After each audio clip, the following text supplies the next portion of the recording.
Let me start with a bold statement. We are not living in the country that most of us are trained to think we live in. And it's important to clear this up. And this lesson looks at the pieces of American history that historians have ignored, probably because they don't understand the monetary system. This system has converted us into a financial empire.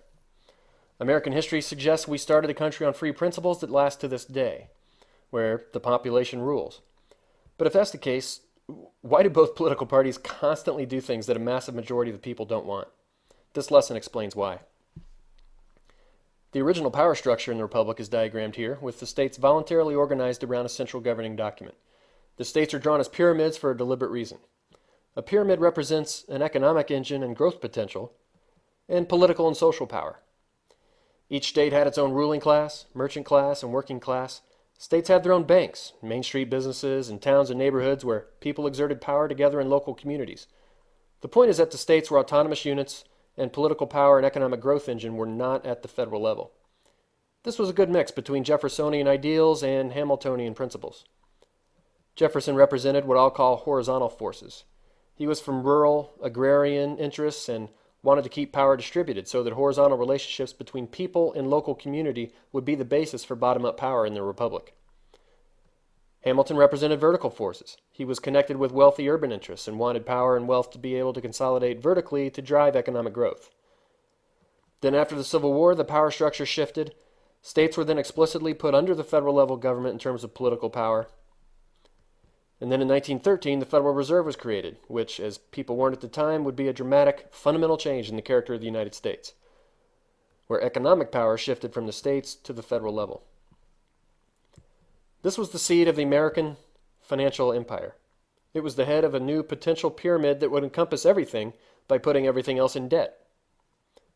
And the Federal Reserve is actually just a cartel of private banks, working with governmental license to control all money in the country. It's a public-private partnership which established the most powerful monopoly in history, typically called Wall Street. Shown here with the requisite American flag behind it, because Wall Street loves to associate itself with the idea of American freedom. But Americans are generally opposed to cartels and monopolies because by definition they violate the free market and they have nothing to do with freedom. For example, we don't like OPEC, but we seem to have no problem with the Wall Street cartel. And this brings us to the first key flaw of neoclassical economics, which has really become a religion. It calls our system under a privately controlled monopoly a free market. Not even close. Macroeconomics is completely monopolized. We'll cover many more flaws over the rest of this course, but the primary one is this issue of money monopoly. Now, this monopoly even gave the primary banks power over the states and the federal government because the Federal Reserve Act even made them dependent on money from the banks. This marked the death of Thomas Jefferson and the balance between horizontal and vertical forces. The height of this new pyramid was so massive that Hamiltonian vertical forces would be allowed to completely dominate. We'll see in the next lesson more about this, but at this point it just means allowing wealth and power to consolidate into the hands of a few. Now, also in 1913, the IRS was created as a key component of driving these vertical forces. The IRS does not exist primarily to fund your kid's school lunch program or whatever else we may think from watching the evening news. Instead, it exists to fund the banking cartel, as you'll see in a minute. So at this point, a very powerful vertical machine had been built, and it's pictured on this screen. Then in the 30s, the Great Depression effectively chopped states off the knees and made them smaller in terms of power and autonomy. It also made we the people smaller, as everybody was poorer. So everything at this point was entirely dependent on the banking cartel because the government itself couldn't even issue money anymore. So this was the point to crank this new debt machine into high gear. The banks pumped out debt, cycled it through the states, and the value plus interest was fed back up to the top by the IRS and the legal system which still today serves the banks. After a few generations of repeatedly cycling debt and actively changing our laws to break down state power and boundaries to corporate expansion, the country was completely changed into something that looks like this. This is a corporate overlay that operates almost everything in the U.S. as one integrated system. What's reflected in the pyramid is power. That's the vertical axis. Each layer has more power than the layer under it.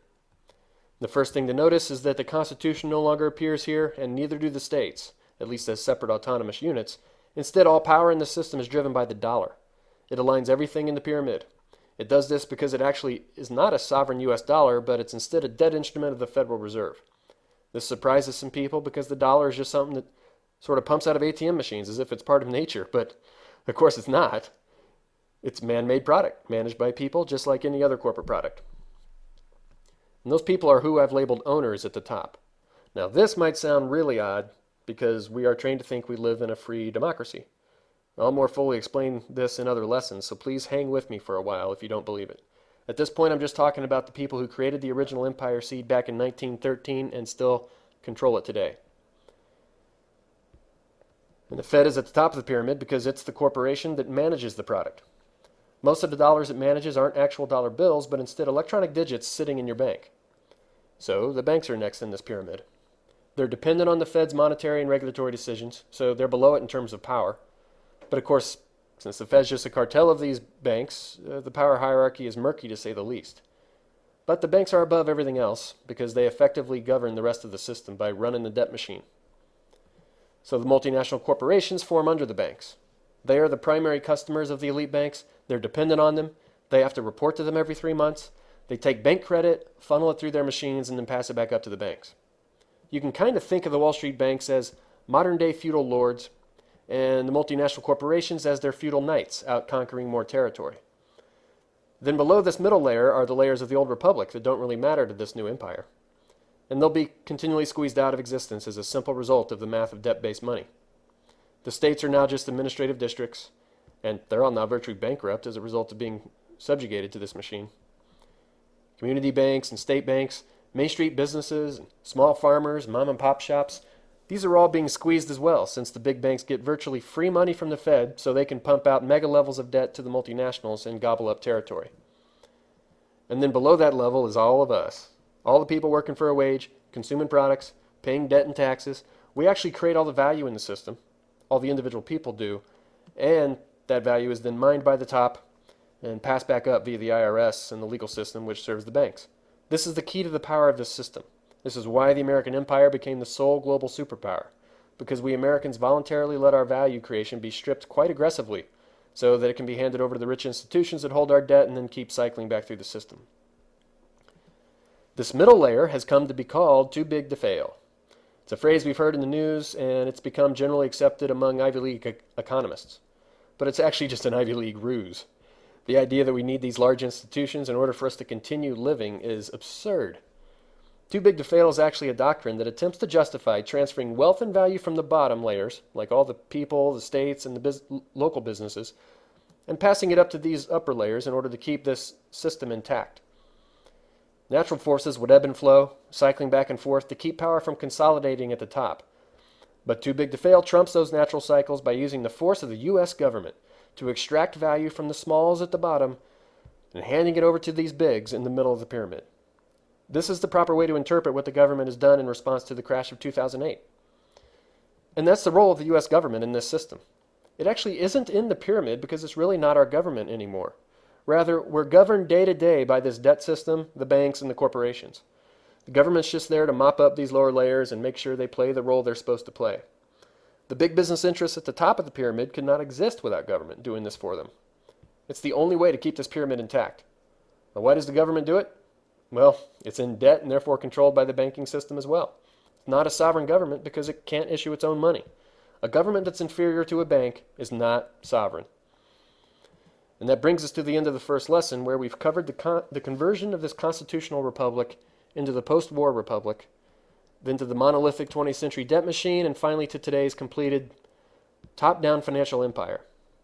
As I said at the beginning, if you continue to believe you live in a free republic, you'll be constantly frustrated. This more complete version of American history hopefully clears things up. It's unfortunately missed by historians in our textbooks because apparently historians don't understand money, as almost nobody does. So now let's dig into money in more detail. You may not believe the issue of empire yet because they're based on top-down control. In the past, emperors have used militaries and weird people in weird costumes on horses called knights to exert their power.